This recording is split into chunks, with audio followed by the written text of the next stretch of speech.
je m'attendais pas à ce que ce soit fidèle à la série des années 80 à ce point.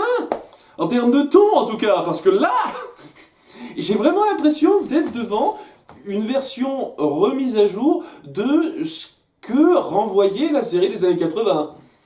Totalement. C'est-à-dire une légèreté complètement ridicule et qui détruit totalement les enjeux sérieux qu'on essaye de mettre en place.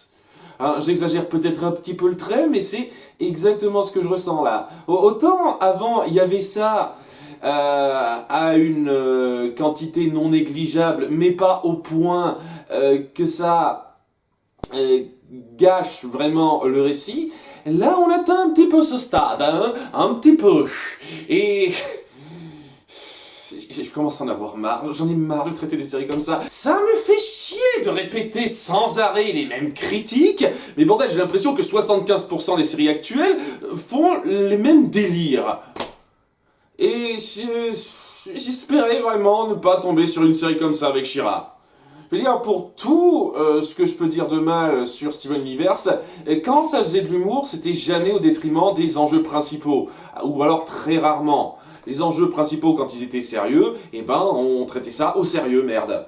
On faisait pas en sorte que nos personnages principaux se comportent ridiculement pour accentuer l'humour qui est forcément nécessaire dans ce genre de cas. On faisait pas en sorte que ce soit le cas. Peut-être au tout début de Steven Universe, mais pas après. Alors peut-être que ça s'arrangera après.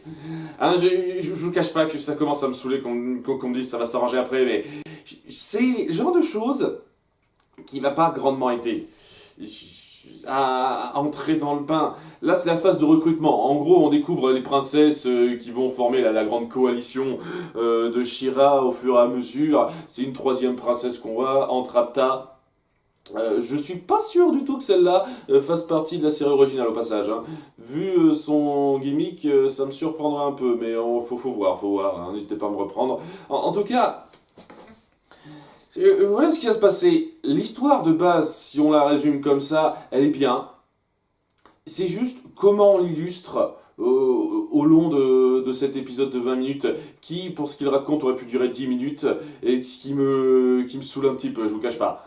Voilà, l'histoire, si je vous la résume très rapidement, donc il y a Entrapta, une princesse un peu spéciale puisque c'est son truc, c'est de pouvoir manipuler ses cheveux, mais c'est surtout une grande férue de la technologie. Elle est même un petit peu très à part, très excentrique à ce niveau-là, puisque elle est excitée de voir des tonnes de trucs qu'elle comprend pas, essayer de les comprendre, avant de penser un petit peu aux us et coutumes sociales, et des fois elle est un petit peu à l'ouest concernant les bonnes inquiétudes qu'on devrait avoir. Ce qui est assez drôle, je vous cache pas. Hein. Elle a sa personnalité un petit peu ancrée qui justifie son excentricité dans cet épisode et pour la suite, j'avoue, hein, contrairement aux autres personnages qu'on va voir. Hein. Mais c'est... bref, elle est en train d'essayer une expérience sur un disque des fondateurs qu'elle a trouvé je ne sais où, je ne sais comment. Et en expérimentant sur son grand ordinateur, ce disque se relie à tous les objets électroniques de sa maison, donc des tonnes de robots qui sont dans le coin, et c'est le gros bordel, et c'est pile à ce moment-là, comme par hasard, que se rendent ici Adora et compagnie pour essayer de la recruter, et donc ils seront pris là-dedans, ils devront lutter contre les robots, connaître cette fille, pour après un petit peu de lutte, arriver à trouver la trace du disque, et le détruire pour empêcher que ce soit la catastrophe. Pour résumer rapidement, une base tout à fait acceptable, hein, qui peut donner un très bon épisode si c'est bien rendu. Le fait est que ça s'étend un peu pour pas grand chose puisqu'il faut tenir les 20 minutes, hein, parce que comme je dis c'est quand même assez court hein, comme base, et surtout pour tenir ces 20 minutes-là, on va faire en sorte que nos personnages se comportent comme des ahuris, des ados ultra légers qui prennent les choses à peine au sérieux et qui sont moyennement raccord avec ce qu'on avait montré d'eux avant. En particulier Adora. Adora, mais pour l'instant, j'en ai pas grand-chose à cirer du personnage si c'est comme ça que vous comptez le traiter. Je suis désolé. Je suis désolé. Donc voilà ce qui va se passer. Donc parallèlement à ça, nos trois héros se rendront à ce château. On verra que Flèche d'Or est un énorme fanboy. Ça va être un peu son truc. Il était déjà un fanboy de Faucon des mers dans l'épisode précédent. Il va être un fanboy d'Entrapta. Parce que bon, elle est à fond dans la technologie et lui aussi, il adore faire ses petits trucs technologiques. On fait même une espèce de setup payoff avec une flèche Sonic. On dit, ah, ça va servir à rien et à la fin, ça va servir à quelque chose. C'était prévisible, mais bon, ça passait correctement, ça. Et surtout, on montre que Adora est une grosse casse-cou qui adore s'amuser de son pouvoir, quoi. Oh, regardez, il y a des rochers qui nous bloquent, je m'en fous s'il peut y avoir des conséquences. Ah, je me transforme en She-Ra, ouya! J'adore me battre, c'est trop content, ouh! C'est ça! On essaye de montrer totalement Adora en casse-cou, ce qui va l'amener un tout petit peu à sa perte plus tard, alors que, je suis désolé, elle n'était pas à ce stade-là. C'était pas une ado surexcitée qui s'attaquait à tout et n'importe quoi simplement parce que elle se sent super forte d'avoir ces pouvoirs-là. Elle n'en était pas à ce stade avant. C'est d'où ça sort cette merde. En fait, c'est totalement en inadéquation avec ce qu'on a vu avant. Dans l'épisode 1, où on a montré que dans sa relation avec Catra, c'était elle la plus posée du duo. Catra, elle était du genre à s'amuser à faire tout et n'importe quoi sans réfléchir, alors qu'elle avait plus la tête sur les épaules, elle réfléchissait plus, elle faisait plus gaffe. Et là, non, c'est Catra, quoi. C'est Catra dans l'épisode 1. Adora. De total revirement. C'est le pouvoir qui lui monte à la tête. Pouvoir qui, au passage, ne devrait pas marcher comme ça par rapport à ce qu'on a vu dans l'épisode 3, où, justement, elle pouvait pas se transformer en She-Ra comme elle le voulait. Simplement pour les premières conneries qui passaient par là. Donc, voilà, déjà, Adora, vous chiez sur ce personnage, ça la rend nettement moins attachante qu'elle pourrait l'être.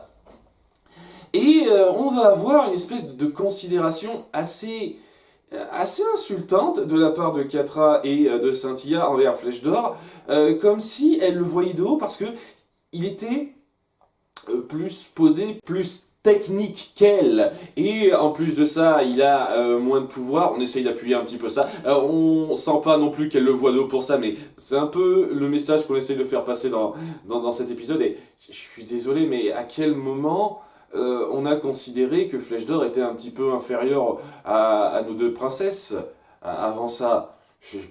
Pas particulièrement.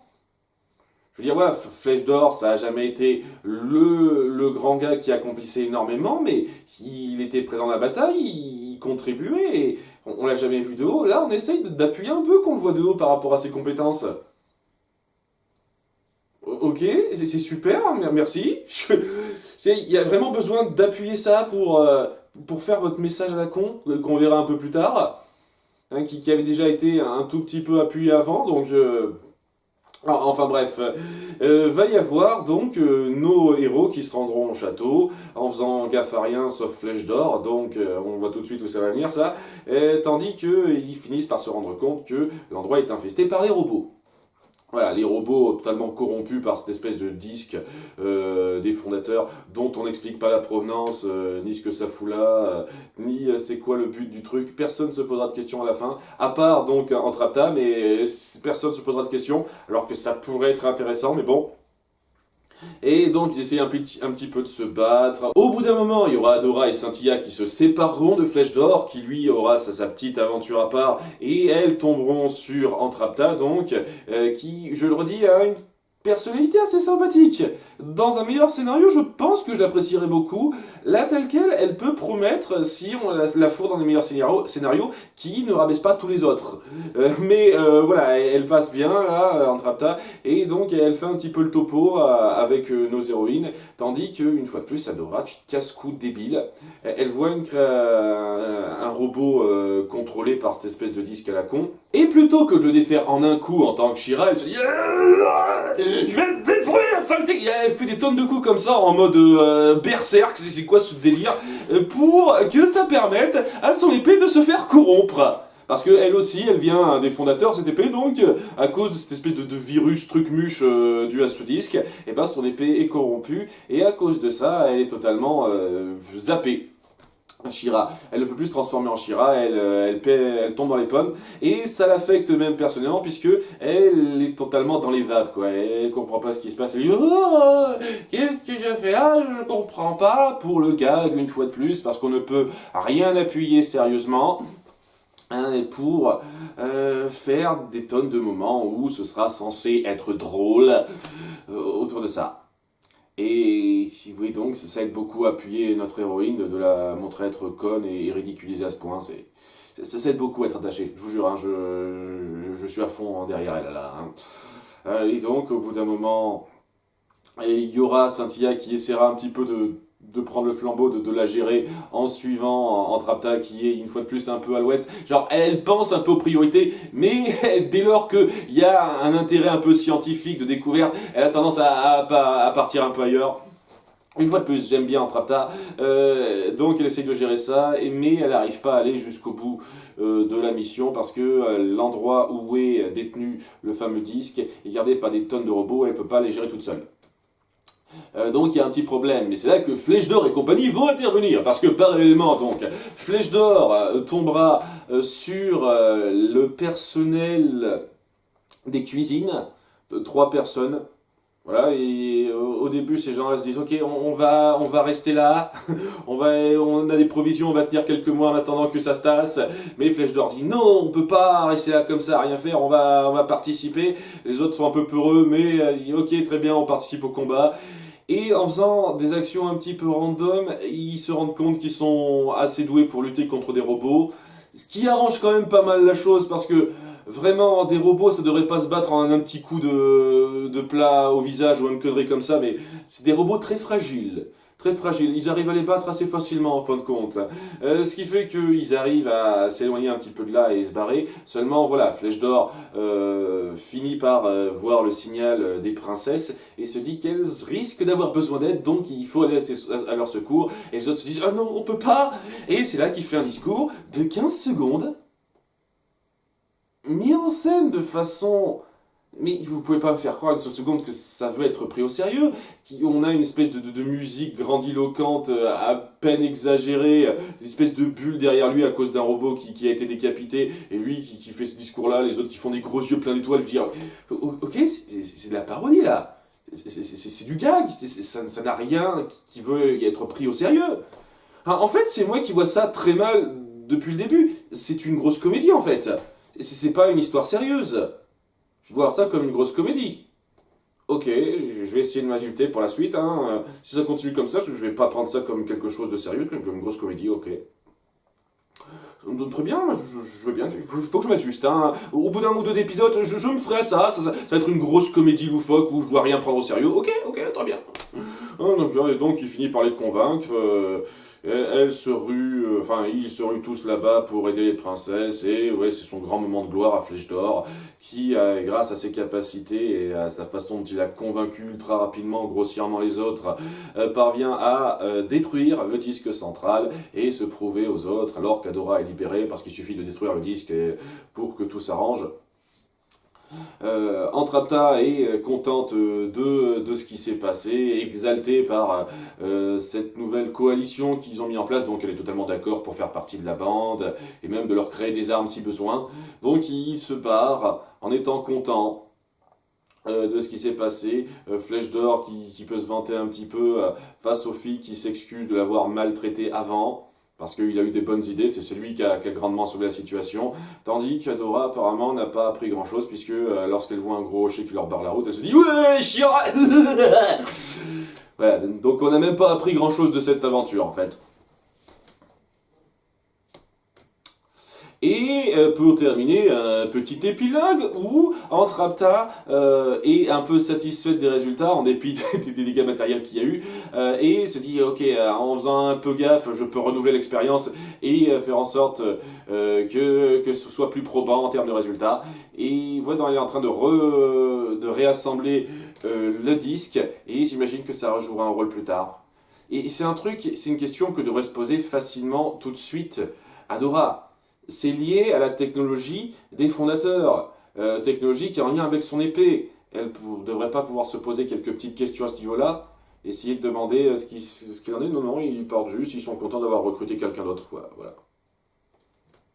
Donc ouais, même leur mission, ils ne la prennent pas jusqu'au bout au sérieux. Il n'y a qu'Entrapta qui parvient à sauver un petit peu la situation, parce que j'ai le sentiment qu'elle a le potentiel d'être un de mes persos préférés. Un petit peu à la Pinkie Pie, dira-t-on. Enfin, ce genre de personnage un peu déconnecté de la réalité, qui peut être sympa, mais qui a du mal à avoir des liens sociaux particulièrement logiques, normaux. Ça peut être assez marrant si c'est bien géré dans les interactions qu'elle aura plus tard. Mais, en dehors de ça, nos personnages, la façon dont ils évoluent, dont on montre leurs dilemmes, leurs conflits, les problèmes qui surviennent, c'est gaguesque. Et pas particulièrement drôle, je trouve. Je veux dire, à part Entrapta, rien ne m'a fait rire dans cet épisode. Rien ne m'a fait rire, hein. Ça m'a fait soupirer, tout simplement. Et en toute sincérité, ça me désole pas mal parce que quand j'ai vu dans le double épisode d'introduction qu'on reprenait quand même une base très similaire à celle de l'animé, du dessin animé des années 80, j'avais beaucoup d'espoir parce que la base est super bonne et peut promettre quelque chose d'excellent si on la prend au sérieux et qu'on appuie vraiment la signification derrière. La signification assez forte de la situation qui est mise en place et de comment Shira, qui a vécu une grande partie de sa vie du mauvais côté, ça peut promettre en tant que drame. Vraiment, beaucoup promettre. Et pour l'instant, à part le double épisode de base, j'ai pas grand chose à ce niveau-là. C'est la comédie légère, avec quelques relents de sérieux de temps en temps, d'aventure, comme j'en ai vu pas mal avant. Et quand ça tombe à ce point dans la comédie qui bloque totalement le sérieux qu'on pourrait retirer d'une situation, eh ben, je suis désolé, pour moi ça vaut pas énormément. J'espère qu'on tombera pas trop souvent sur des épisodes qui exacerberont à ce point le côté léger, un peu ridicule de nos personnages centraux. Parce que je vous cache pas que ça aide pas, ça aide pas. Après, c'est peut-être juste un mauvais épisode de cet acabit-là et on évitera ça par la suite. Peut-être que la saison 2 apprendra de ses erreurs et évitera un peu plus de faire ce genre de choses. Peut-être, un gros peut-être. Hein. Me promettez rien en commentaire, ça fait des lustres que vous me promettez des trucs et à chaque fois ça marche pas. Donc je me ferai mon idée moi-même. Ouais, c'est un épisode moyen. Hein. Sauvé par Entrapta, clairement sauvé par Entrapta. Et la créativité visuelle, une fois de plus, visuellement, en termes d'animation, c'est quand même bien foutu, je vais pas le nier. Mais quand ça me donne l'impression que j'en ai presque plus rien à foutre de nos personnages principaux, c'est qu'il y a quelque chose qui va pas. Vraiment. À bientôt pour l'épisode 7. Bye.